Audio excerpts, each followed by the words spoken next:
من الشیطان اللعین الرجیم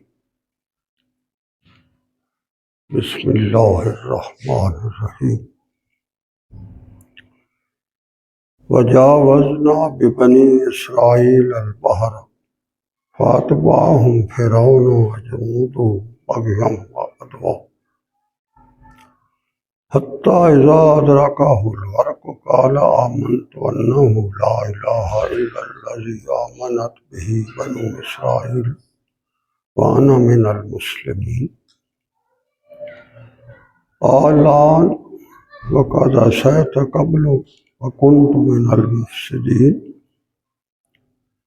فاليوم ننجيك ببدنك لتكون لمن خلفك آية وإن كثيرا من الناس عن آياتنا لغافلون اللهم سبحانك لا علم لنا إلا ما علمتنا إنك أنت العليم الحكيم رب اشرح لي صدري ويسر لي أمري واحلل عقدة من لساني يفقهوا قولي رب زدني علما يا رب صل وسلم دائما أبدا على حبيبك خير الخلق كلهم واجب الاحترام معزز حاضرین و ناظرین کرام، اللہ تبارک و تعالیٰ کا یہ کلام انسان کے لیے اس جہان کی زندگی میں جو کچھ بھی وہ کرتا ہے اور اس کا جو نتیجہ نکلتا ہے وہ یہی اس کے بارے میں پوری طرح آگاہ کر دیتا ہے،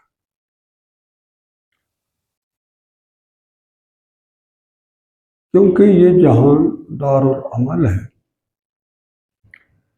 اور یہاں جو کچھ بھی انسان کرتا ہے اس کا نتیجہ صرف اس جہان میں نہیں نکلتا، وہ عالم برزخ سے ہوتا ہوا، عالم حشر و نشر سے ہوتا ہوا، پل صراط سے ہوتا ہوا عالم خلد تک جا نکلتا ہے۔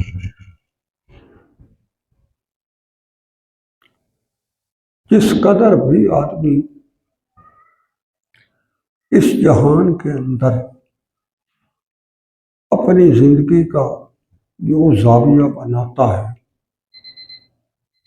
اس طرف وہ اپنا رخ کرتا ہے اور جو اپنے لیے منزل بناتا ہے اور اس منزل کو حاصل کرنے کے لیے روزانہ جو تگ و دو کرتا ہے،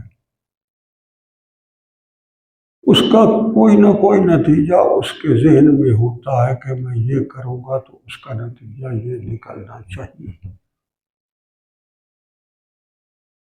اس کا مطمع نظر صرف دنیاوی نتائج ہوتے ہیں، مگر اللہ کا پاک کلام آپ صلی اللہ علیہ وآلہ وسلم پر نازل ہونے والا اسلام یہ انسان کی نظر کو اس حد تک وسیع کرتا ہے کہ وہ اس جہان سے آگے اپنی زندگی کو ترتیب دیتا ہے اور وہ یہاں اس کی ابتدا کرتا ہے۔ اسلام کا یہ ایک عجیب اللہ کا انعام ہے کہ وہ آپ کی اس زندگی کو ایسا ترتیب دیتا ہے کہ اس کا نتیجہ آپ کے حق میں اس دنیا سے لے کر قبر سے لے کر برزخ سے لے کر آخرت تک آپ کے حق میں صحیح نکلتا ہے۔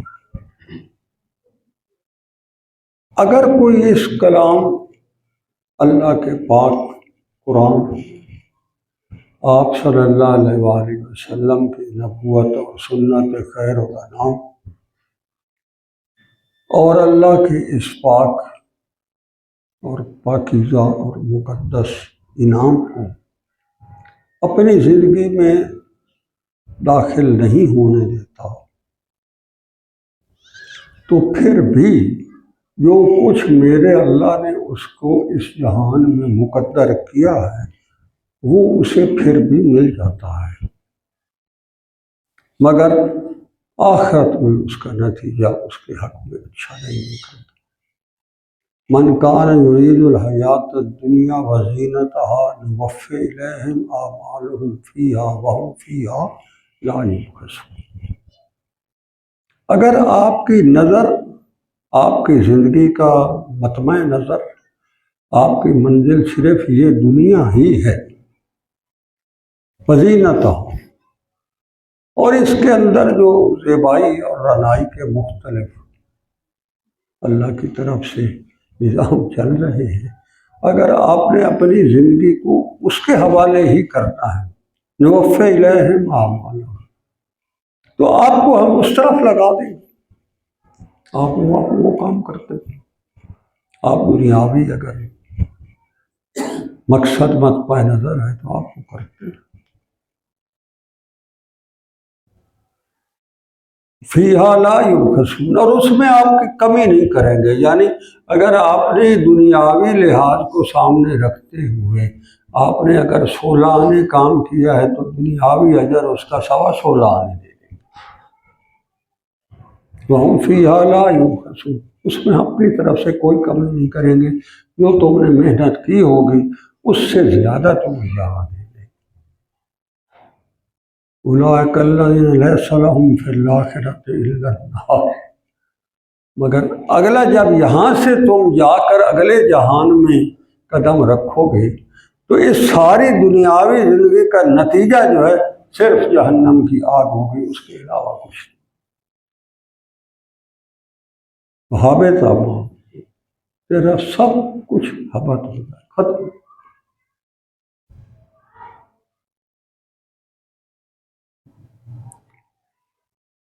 تو انسان کو یہ سوچ کر فیصلہ کرنا چاہیے کہ وہ اس جہان میں کون سے ڈگر پر جانا چاہتا ہے۔ اللہ نے دونوں طرف اس کو کھلی چھٹی دے رکھی۔ اگر وہ انسان کو اس معاملے میں اس کی مرضی نہ کرنے دے تو پھر اس پر اجر یا ثواب یا عذاب کیا معنی رکھتا ہے؟ جب اس نے کرنا ہی جبرن ہے سب کچھ، تو پھر اس پر وہ انعام کیا دے اور اس پر عذاب کیا دے؟ کیونکہ وہ تو انسان کو تو اس نے کھلا ہی نہیں چھوڑا۔ دنیاوی امور کے اندر انسان کو اس کی زندگی کے اپنے آزادانہ فیصلوں کا اختیار دیا ہے اللہ تبارک و تعالیٰ نے، اور دین اسلام جیسی بابرکت مقدس ترین زندگی گزارنے کے طریقے پر بھی سختی نہیں کی، جبرن نہیں منوایا کسی سے۔ ہاں اس کا جو نتیجہ نکلے گا وہ نتیجہ یہی بتایا ہے کہ ہوگا کیا۔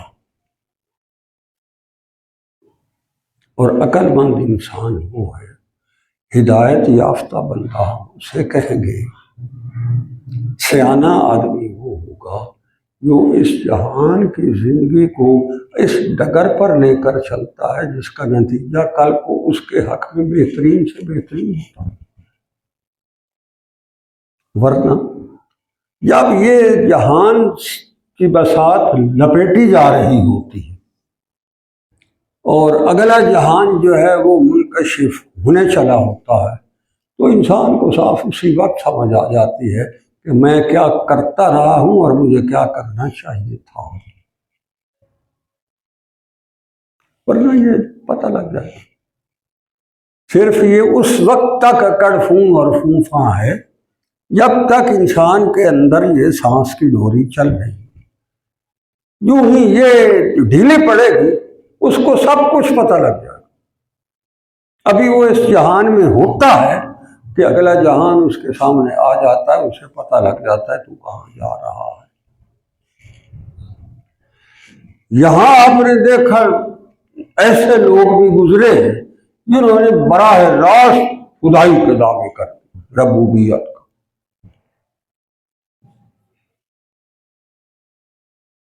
فرعون کی مثال ہزاروں سال سے پوری دنیا کے سامنے، اس کے احوال اللہ کریم نے قرآن کریم میں کھول کھول کر بیان کی، کھول کھول کر۔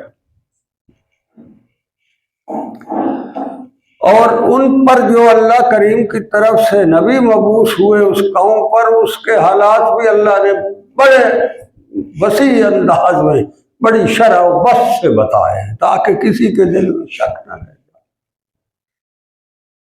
بڑا پڑا قرآن۔ اقوام عالم میں سے سب سے زیادہ اللہ تبارک و تعالیٰ نے موسیٰ علیہ السلام اور ان کی قوم کا ذکر کیا۔ 123 دفعہ موسیٰ علیہ السلام کا نام آیا قرآن کا، 25 دفعہ عیسیٰ علیہ السلام کا نام آیا، اور آپ صلی اللہ علیہ وآلہ وسلم کا اسم مطہر و مقدس 5 دفعہ۔ اللہ نے بڑی مثالیں دے دے کر فرمایا، اور فرعون کا جو عروج پر تھی اس کی سلطنت، تو اس کے عروج کے زمانے میں لوگوں نے اس کے دربار میں بیٹھنے والوں نے انہوں نے بتا دیا تھا کہ تیری حکومت کا سورج ڈوب رہا ہے، تیرا جو انجام ہے اس تک ہم پہنچ گئے ہیں۔ کیسے؟ نے کہا یہ ستاروں کی چالیں بتا رہی ہیں، یہ گردش لیل و نہار جو ہے یہ پیغام دے رہی ہے، یہ سارا کچھ بتا رہا ہے، قرائن بتا رہے ہیں کہ تو جا رہا ہے، تیرا انجام بڑا بہتر۔ اس نے کہا کیسے ہو جائے گا؟ اس کے تو وہم میں بھی نہیں۔ اس نے کہا یہ جو تیرے محکوم قوم ہے،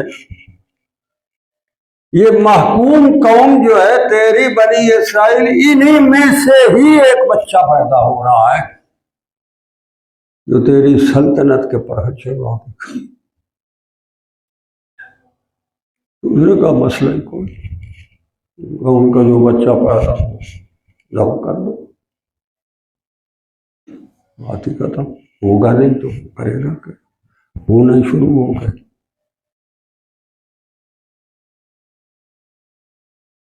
ایک محتاط تحقیق کے مطابق اس نے 70,000 اسرائیلی بچے ذبح کر دیے۔ اس کی انٹیلیجنس پھرتی رہتی تھی بنی اسرائیل کے باہر، خواتین میں بھی اور مردوں میں بھی۔ جیسے عورت کے گھر کوئی بچے کے آثار ہوتے، وہ اس گھر کو پوری طرح مارک کر لیتے، اور جو ہی اس کے گھر جا کر بچہ پیدا ہوتا اٹھا لیتے اور اس کو اس کے سامنے ذبح کرتے۔ بہت ہی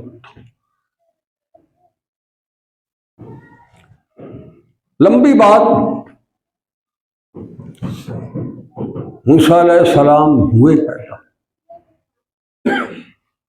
قرآن نے بتایا اس کی امی پریشان ہو گئی، بھئی یہ تو ابھی شام کو آئیں گے تو سارا پتہ لگتا ہے۔ اللہ کے نظام اپنے ہوتے ہیں۔ وَمَكَرُوا وَمَكَرَ اللَّهُ وَاللَّهُ خَيْرُ الْمَاكِرِينَ۔ یہ بھی بڑی تدبیریں کرتے ہیں، اور ایک مدبر الامر اوپر بھی ہے، ہم بھی کرتے ہیں۔ اللہ خیر الماکرین، ہماری تدبیر سے اوروں کی تدبیر بڑھ نہیں سکتی۔ عجیب اللہ کی شان۔ موسیٰ علیہ السلام پیدا ہوئے، امی نے ان کے گھبرا کر ایک صندوق میں ڈال دیا، اللہ کی طرف سے رہنمائی تھی۔ وہ چلا سیدھا فرعون کے باغ پہ۔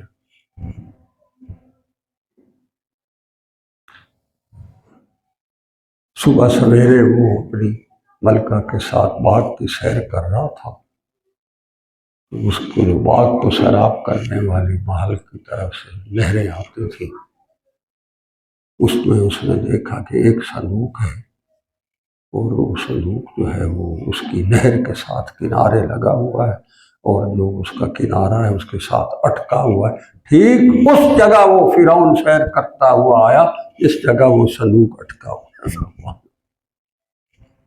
بڑی ایک عجیب بات تھی اس کی، کہاں سے آ گیا فرعون کا وہاں، اتنے پہرے، اتنی سلطنت کے انتظام، اتنا نظام، اور یہ بیچ میں صندوق کہاں سے آ گیا؟ کھولو بھائی، اس کو کھولا، ایک معصوم بچہ اس کے اندر ہے۔ بھائی آپ تو ڈاکٹر کہتے ہیں آکسیجن جو ہے وہ اگر نہ ملے تو بندہ 2 منٹ بعد چلا جاتا ہے۔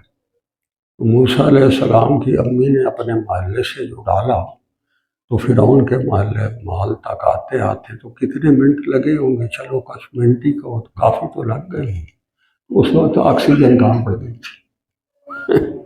کہ میرے رب کے نظام کو، اس کی قدرت کاملہ کے انتظام۔ آیا، کھولا، دیکھا، آگے معصوم بچہ ہے، نظر پڑی۔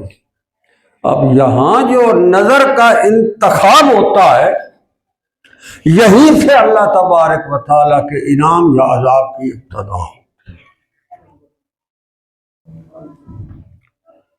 سب سے پہلی جو نظر پڑی تو ایک فرعون کی پڑی اور ایک اس کی اہلیہ حضرت آسیہ کی پڑی۔ دونوں نے بچے کو دیکھا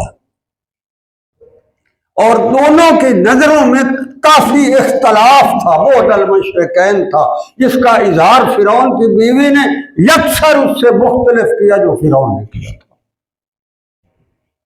نظریں تو دونوں کی پڑی، بچہ تو خاموش تھا۔ تو فرعون کی بیوی جو ہے، جب اس کی نظر پڑی تو انہوں نے کہا کہ اس بچے کو ہم اپنے محل میں رکھ لیتے ہیں، ممکن ہے یہ ہمارے لیے خیر اور برکت کا سبب بن جائے اور اس کا وجود ہمارے لیے بہتری ہو اور ہمارے لیے اس کے اندر خیر اور برکت ہو۔ تو فرعون نے پتہ کیا کہا؟ اس نے کہا لا لے، تیرے لیے بہتری ہوگی، میں نہیں رکھتا تو اپنی مرضی سے رکھتی۔ پہلا انتخاب نظر جو پڑا اس کا نتیجہ یہ نکلا، اس نے کہا لا کہ تمہارے لیے بہتر ہوگا، لا نہیں، میرے لیے نہیں۔ اللہ نے اس کے لیے اس معصوم بچے کو خیر اور برکت کا سبب بنا دیا اور اس سے اس کا منقط اڑا دیا۔ ہم اوپر والوں کے انتظام بھول جاتے ہیں کہ جو کچھ وہ کر رہا ہے وہ قادر مطلق ہے، رب کائنات ہے، اس کے قبضہ قدرت میں ساری خدائی ہے، بڑی بابرکت ذات ہے۔ انسان کی سب سے بڑی عظمت اس کی عقل مندی، اس کا علم و خرد، تجربہ، کامیابی کا راز، اور اس جہان کی زندگی گزار کر اگلے سارے جہانوں میں فلاح اور ابدی کامیابی جو ہے وہ اس میں ہے جو اللہ نے فرمایا اور محمد رسول اللہ صلی اللہ علیہ وسلم نے ہم تک پہنچایا۔ جو اس کے سائے کے اندر چل رہا ہے وہ کامیاب ہے، جو اس سے ہٹ کر زندگی گزار رہا ہے وہ ناکام ہے۔ یہ حقیقت ہے، یہ اللہ کے پاک اور مقدس کلام کا نتیجہ نکلتا ہے۔ وہ بتا دیتا ہے تم جو کچھ کر رہے ہو اس کا نتیجہ کل کو تمہارے سامنے آئے گا تو کیا آئے گا وہ یہی بتا دیتا ہے۔ ورنہ جب موت کا جھٹکا آتا ہے وہ تو سارا کچھ بتا دیتا ہے۔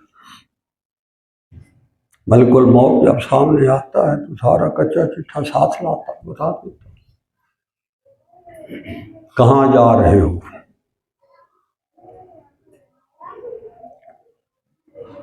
تو یہ آیتیں جو سامنے آئی ہیں وہ بڑی عجیب ہے کہ جب رات کو موسیٰ علیہ السلام کو اللہ نے حکم دیا کہ فرعون جو ہے بفرا ہوا، ربوبیت کے دعووں کے بعد اب اس نے پوری طاقت سے آپ کو اس جہان سے جو ہے وہ ہٹانے کا فیصلہ کر لیا آپ کی قوم سمیت۔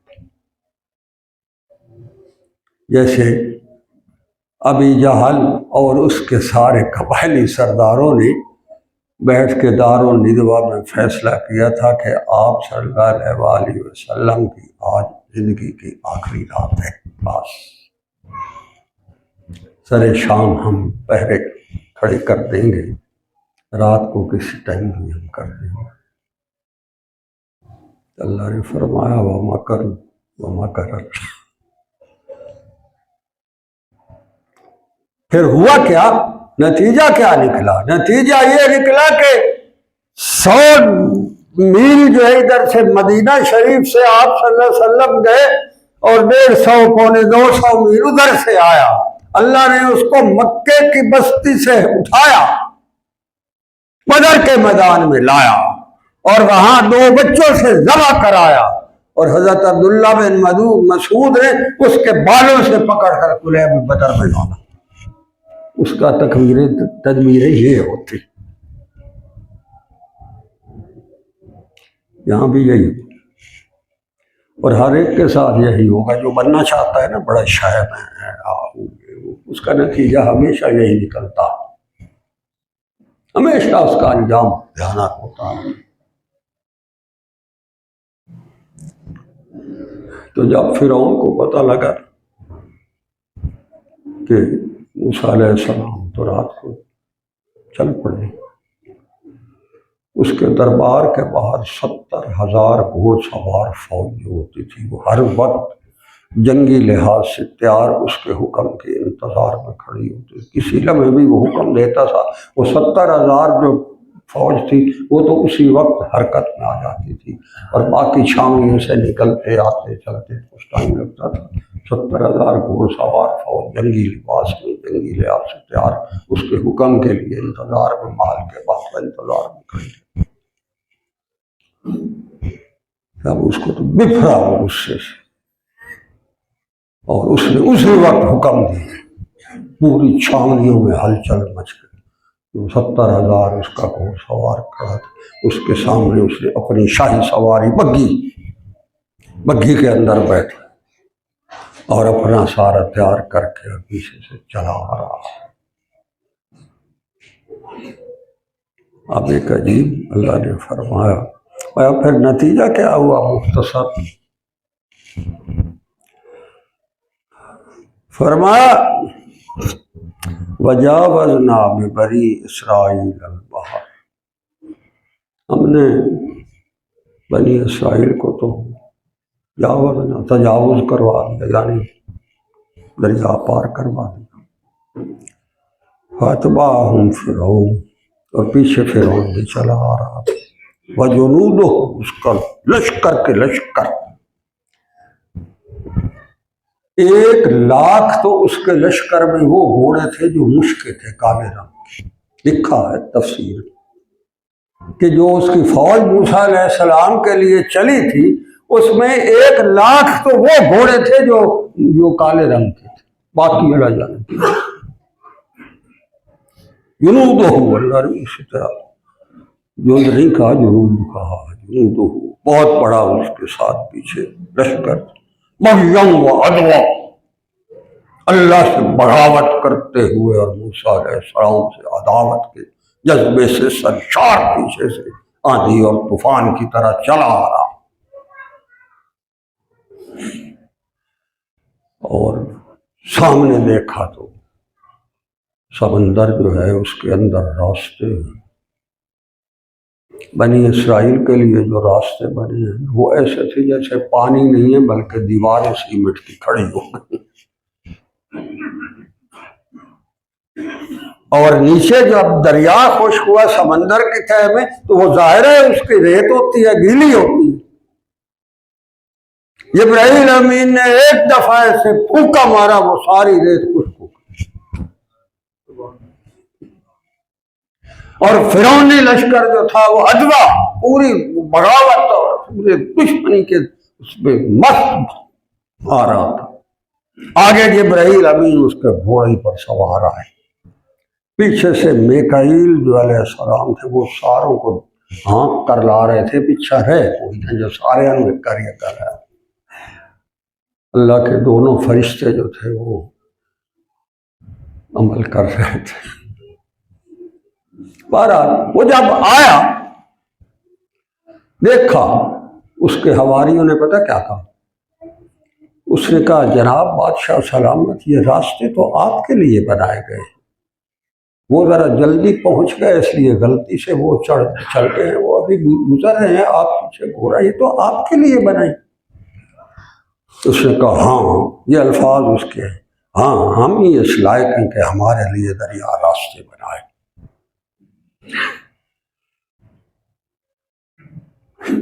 موسیٰ علیہ السلام کے لیے تو وہ نہیں بنا رہا تھا، وہ اس کے لیے بنا رہا تھا۔ موسیٰ علیہ السلام کے لیے بھی بنا رہا تھا، اس کا انداز اور تھا، جو اس کے لیے بنا رہا تھا اس کا انداز اور تھا۔ موسیٰ علیہ السلام کے لیے جو دریا نے راستے بنائے، مفسرین نے فرمایا ان کے راستوں کے اندر جو دریا کے پانی کی دیواریں کھڑی تھی ان کے اندر روشن دان تھے۔ 12 راستے جب نکلے، 12 راستوں پر وہ دریا کے اندر سے گزر رہے تھے اور ہر دیوار کے درمیان روشن دان تھے، اس لیے کہ بنی اسرائیل کو تسلی رہے کہ باقی راستوں پر بھی لوگ آ رہے ہیں، روشن دان سے ایک دوسرے کو دیکھتے بھی جا رہے ہیں، باتیں بھی کرتے جا رہے ہیں، اور دریا کے اندر سے گزرے۔ وہ کہتا ہمارے انتظام سے روشن دان تھے باقاعدہ اور رستوں، وہ دیکھتے جا رہے تھے تاکہ تسلی رہے ہم ٹھیک جا رہے ہیں۔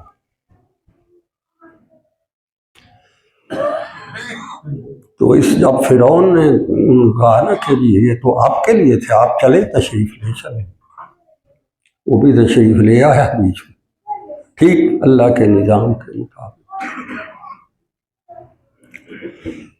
اللہ کہتا ہے حتی اذا ادرکہ الغرق، میں نے کہا یہ جب آتا ہے نا لمحہ تو یہ بڑے بڑے فرعونوں کو جو ہے وہ اس کی گردنوں کے سریے نکال دیتا ہے، بڑے بڑوں کے وہ انجام وہیں دکھا دیتا ہے، اور پھر وہ لمحہ ہوتا ہے جب توبہ کا دروازہ بند ہو چکا ہوتا ہے، موت کا گرگرہ جو ہے یہ بندے کو کہیں کا نہیں چھوڑتا۔ اس گرگرے سے پہلے جو ہے نا حق کا طرف آ جاؤ، بچہ ہوگا، ورنہ موت بڑے بڑے جنہوں نے ربوبیت کے دعوے کیے تھے ان کے ساتھ کیا ہوا؟ جب اس نے دیکھا اس کو ڈبکی آئی، پھر پانی نے اچھالا اس کو، اور پھر جب ہوا میں اچھلا دیکھا کہ اب دوسری ڈبکی تو میری پکی ہے، اس وقت اس نے پتہ کیا کہا؟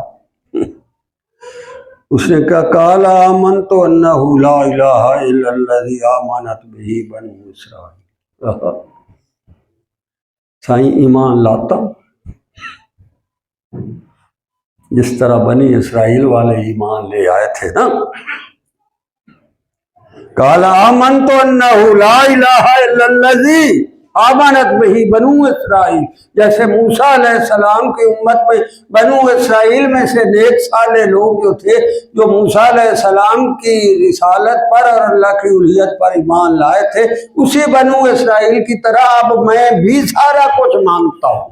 ہن تو رات چنگی لگی، موسیٰ علیہ السلام بڑے ٹھیک تھے اللہ کے رسول، تو جب درباروں میں بیٹھتے تھے بڑے تبصرے تھے، بڑے تحفظات تھے، بڑی بحثیں ہوتی تھی۔ یہ مزاج ہے انسانی اللہ کے دین سے بغاوت کا نتیجہ۔ جب بڑے بڑے فرعون کا انجام یہ ہوا، وہ کیا ہے؟ تو اللہ نے اس کا وَأَنَا مِنَ الْمُسْلِمِينَ، میں تو صحیح ہے وہ کلمہ موسیٰ علیہ السلام دا پڑھا جو بھائی کر یہ دھوڑ پڑ دے، میں اب پڑھتا ہوں۔ حدیث میں آیا ہے جبرائیل امین نے عرض کی آپ صلی اللہ علیہ وسلم سے، اللہ کے رسول کاش اگر اس وقت آپ وہاں ہوتے تو ہاں آپ کو عرض کرتا کہ کیسے میں نے وہاں سے مٹی کا کیچڑ اٹھا کر اس کے منہ میں مٹ دیا۔ کہ کہیں یہ پھر اب یہ کہہ رہا ہے کہیں پھر یہ کلمہ نہ پڑھ لے۔ میں نے اس کے منہ میں دریا کی مٹی جو ہے وہ کار کر میں نے اس کے منہ بھر دے لمب دیتا ہوتا ہوں جنہاں دے مقدر لمبی وائندے نا وہ من فرعونیت دے مظاہرے تھے ان کو سمجھ نہیں آتی۔ اللہ نے کہا الان اب وَقَدْ عَصَيْتَ قَبْلُ وَكُنْتَ مِنَ الْمُفْسِدِينَ، اب تک تو تیرا پچھلا ریکارڈ کیا تھا، تو کرتا کیا رہا ہے، تیرا کردار کیا تھا، تجھے میں نے دنیاوی کرو فر دی، اس کے نتیجے میں تو نے کیا کیا، كُنْتَ مِنَ الْمُفْسِدِينَ، سوائے فساد کے سوائے فتنے کے تو نے کیا کیا۔ اس نے کہا تیرا انجام بھی میں ایسا بناؤں گا، فَالْيَوْمَ نُنَجِّيكَ بِبَدَنِكَ لِتَكُونَ لِمَنْ خَلْفَكَ آیَةً، قیامت تک آنے والے لوگوں کے لیے میں تجھے عبرت کا نشان بناؤں گا۔ میں تیرے جسم کو جو ہے وہ یہیں رکھوں گا، بِبَدَنِكَ لِتَكُونَ لِمَنْ خَلْفَكَ آیَةً، تاکہ دنیا تیرے جسم کو دیکھے، انہیں یاد آ جائے تو نے کیا کیا تھا اور تیرا انجام کیا ہوا۔ تو میں تیرا وہ حشر کر دیا، ابھی تک پڑھا نہیں ہوں۔ وَإِنَّ كَثِيرًا مِّنَ النَّاسِ عَنْ آيَاتِنَا لَغَافِلُونَ، بہت لوگوں کو یہ باتیں نہیں سمجھ آتی، غفلت کا شکار ہم۔ قرآن بتا وَإِنَّ كَثِيرًا مِّنَ النَّاسِ، لوگوں کی اکثریت میجارٹی جو لوگوں کی ہے، یہ حقائق ان کو سمجھ نہیں آتے یہاں اس دنیا۔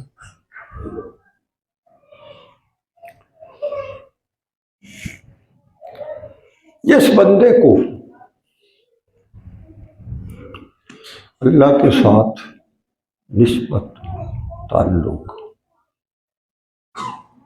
کسی قسم کا اس کے حضور شرف قبولیت عطا ہوتا ہے،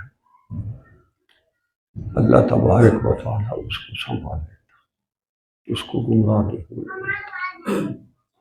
اندر خانے جہاں دل دھڑکتے ہیں وہاں اس کو پتا ہوتا ہے کہ اس کا دل جو ہے یہ کس کے لیے دھڑک رہا ہے، میرے لیے یا دنیا کے لیے، چاہتا کیا ہے، اس پر وہ فیصلہ کرتا ہے۔